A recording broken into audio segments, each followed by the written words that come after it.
আমরা কিছুদিন আগে একটা রেস্টুরেন্টে খেতে গিয়েছিলাম, আর খেতে গিয়ে ওরা এই আচারটা পরিবেশন করেছিল। আমাদের তো ভীষণ ভালো লেগেছিল, আর সেই কারণেই বাড়িতে এসে আমি এই আচারটা ট্রাই করলাম।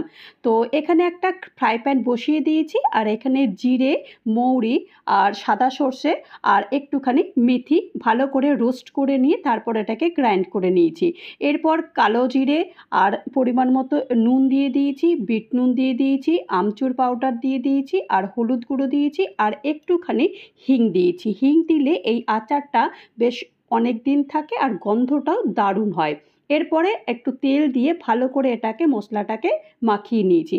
মাখিয়ে নেওয়ার পর তারপরে এই লঙ্কার মধ্যে এরকম পুড়ে দিয়েছি, আর আলাদা করে সর্ষের তেল গরম করে এর মধ্যে ঢেলে দিয়েছি। আর আচারটা তোমরা অনেক দিন ধরে রেখে দিতে পারবো। আর খাওয়ার পর এতটা ভালো হয়েছে যে কি বলবো, পারলে একবার অবশ্যই বানিও।